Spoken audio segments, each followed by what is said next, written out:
L'invité du jour, Pierre Bismuth, directeur général et responsable des gestions chez Miriam. Bonjour Pierre. Bonjour Anna. Alors avec vous ce matin, on fait un premier bilan 2019 sur les marchés financiers et sur les perspectives dans ce contexte économique et politique international assez perturbé. Mais tout d'abord, comment expliquer le rebond des marchés en janvier au moment même où la croissance mondiale se ralentit ? Alors, je pense que effectivement les marchés financiers sont très forts pour prédire des récessions qui n'existent pas, et c'est un peu ce qui s'est passé en 2018. Donc à partir du dernier trimestre, on a eu une forte volatilité sur tout l'ensemble des places financières, aussi bien actions, obligataires et du marché d'échange mondial, et les marchés pensant que l'administration de Trump allait précipiter probablement le monde en récession du fait de la guerre du commerce. Ça ne se voyait pas dans les chiffres, et pourtant on a eu des baisses dramatiques, notamment aux États-Unis ou en Europe. Et il se trouve que cette récession étant invalidée par les chiffres, finalement janvier a été un excellent mois, puisqu'on a pu rebondir et même effacer, notamment aux États-Unis, toute la perte enregistrée par les différents marchés sur 2018 au global. Alors si on dresse une sorte de palmarès, quels actifs, quelles places s'en sortent le mieux en ce début d'année? Alors comme d'habitude, les actions américaines caracolent en tête, puisque toute la baisse de 2018 a été effacée complètement en un seul mois.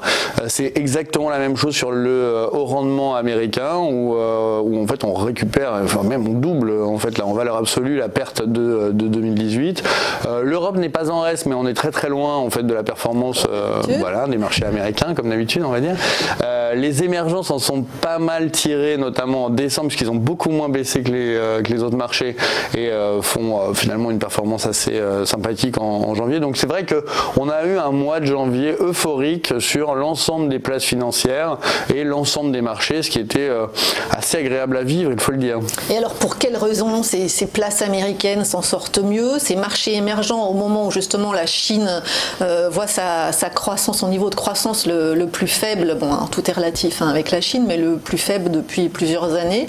Comment expliquer pour quelles raisons ces marchés s'en sortent mieux que l'Europe finalement? Alors il y a plusieurs facteurs. C'est sûr qu'il y a déjà d'un point de vue devise, c'est vrai que le dollar est quand même très fort du fait d'un différentiel de croissance prévisible qui est véritablement un soutien au dollar, et on fait fi finalement de la dette américaine et des déficits abyssaux des comptes courants. C'est pas très grave, on a de la croissance aux États-Unis, donc on a une vraie locomotive là-dessus. On a donc des devises émergentes qui sont finalement assez bon marché, donc tire la croissance des pays émergents, et on a surtout aucune récession visible, et on voit que on a une politique américaine qui se veut finalement plus encline à aller vers un compromis avec la Chine, en tout cas à l'heure actuelle, on verra le 1er mars qu'il en est, mais on a quand même des pas vers un accord commercial, et donc l'ambiance est considérablement apaisée au mois de janvier, ce qui fait que l'ensemble des marchés ont rebondi fortement. Avec des banques centrales plutôt conciliantes. Alors les banques centrales sont effectivement extrêmement conciliantes, puisqu'on se souvient que 6 mois auparavant, on avait un Jérôme Powell qui disait que le taux neutre de la Réserve fédérale était plutôt vers 3,5%. Là, on a complètement changé de discours. On a eu un premier pas vers 3. Puis finalement, un dernier discours de Jérôme Powell disant que, bon, on verrait, on allait probablement attendre d'en savoir plus sur l'économie. Donc, ce qui fait que les marchés ne prévoient plus du tout aucune hausse des taux aux États-Unis en 2019. Donc là, on est jusqu'en 2020. A priori, les marchés sont totalement sur une ligne très accommodante, donc on n'est pas du tout au taux neutre, on est toujours en phase de normalisation des taux et en aucun cas en phase de remontée des taux. Donc on a une erreur de politique, si l'erreur de politique monétaire arrive, elle est plutôt du côté accommodant que du côté restrictif. Sur l'Europe, c'est vrai qu'on a une banque centrale qui est un peu désemparée et qui a pratiquement avoué que septembre 2019 pour commencer à normaliser les taux était probablement trop tôt. Et donc on pense qu'en Europe on aura vraiment du mal à voir la moindre remontée des taux. Donc c'est vrai qu'on a des banquiers centraux qui nous offrent en fait des options de vente gratuites, et c'est vrai que ça va être un fort soutien au marché risqué. Alors pour la suite de 2019, ça se complique un peu, notamment à cause des événements économiques et politiques. et en Europe. Alors on commence évidemment avec le sujet phare du moment, le Brexit. Le bras de fer se poursuit entre le Royaume-Uni et l'Union européenne, mais sans grande incidence jusqu'à présent quand même sur les marchés financiers. C'est jusqu'à quand là? Il y a un moment où il va y avoir une vraie réaction Et je pense qu'en fait, là, c'est le problème où le politique dure trop longtemps. En fait, c'est une sorte de verrue qui nous occupe depuis juin 2016.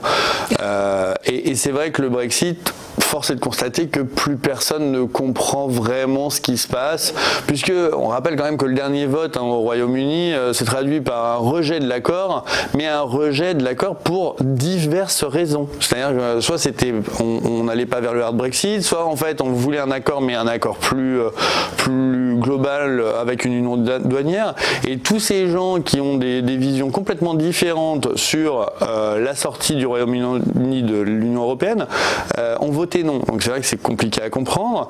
On a aussi l'effet du backstop qui est quand même donc le filet de sécurité pour l'Irlande et notamment la paix irlandaise signée en 98, où on s'aperçoit que c'est effectivement un piège pour le Royaume-Uni, mais c'est le filet de sécurité au cas où on aurait un hard Brexit, donc un Brexit sans accord. Alors c'est vrai que ça devient très technique, on ne comprend pas très bien ce qui se passe au niveau des deux camps politiques britanniques. C'est la raison pour laquelle. Donc c'est pour ça que les marchés financiers en fait finalement réagissent pas. On a vu Theresa May dire qu'il faudrait probablement plus de temps hier. Donc on sent bien qu'on ne veut pas aller vers le hard Brexit.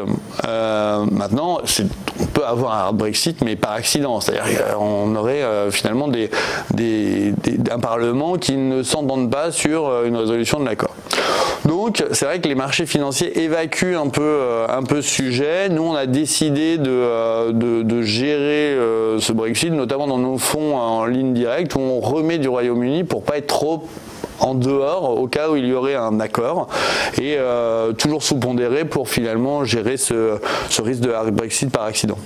Alors à cette question du Brexit s'ajoute celui des élections européennes fin mai.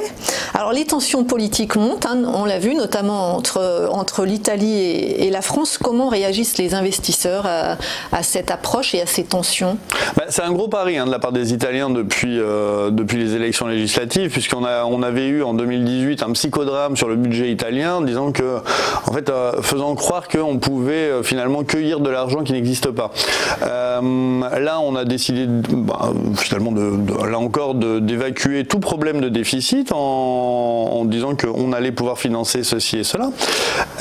Et patatras, en fait, les marchés financiers finalement ont voté avant et on a un écartement des primes de risque entre l'Allemagne et l'Italie qui revient vers son plus haut niveau depuis la crise financière.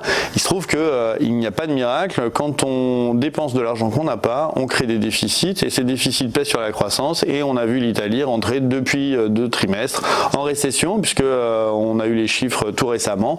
On a une récession pour le moment technique, donc une petite récession en Italie, mais en aucun cas on a une croissance et donc les comptes italiens sont véritablement dans le rouge. L'économie est complètement à l'arrêt et on va avoir finalement une campagne qui commence avec les différents diplomatiques entre la France et l'Italie.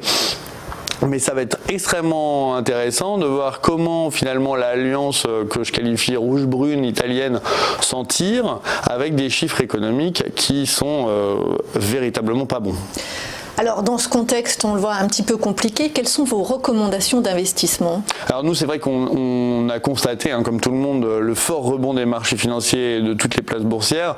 Donc on s'est dit qu'il était sans doute préférable de commencer à constater des gains, d'autant plus qu'on a eu une année 2018 qui était relativement compliquée.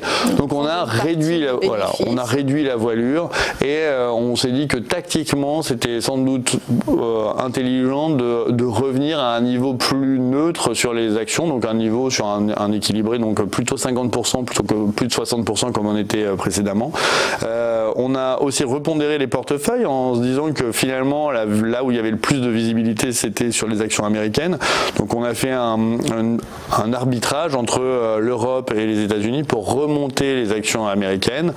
On a un portefeuille qui finalement est assez équilibré entre l'Europe, les États-Unis et le monde, et on a remis de la duration, donc des emprunts d'État ou investment grade, donc catégorie investissement, en lieu et place d'obligations à haut rendement pour essayer finalement d'avoir un portefeuille relativement convexe et de ne pas être trop sujet à des turbulences trop fortes dans les portefeuilles. Un peu plus de prudence. Donc. Exactement.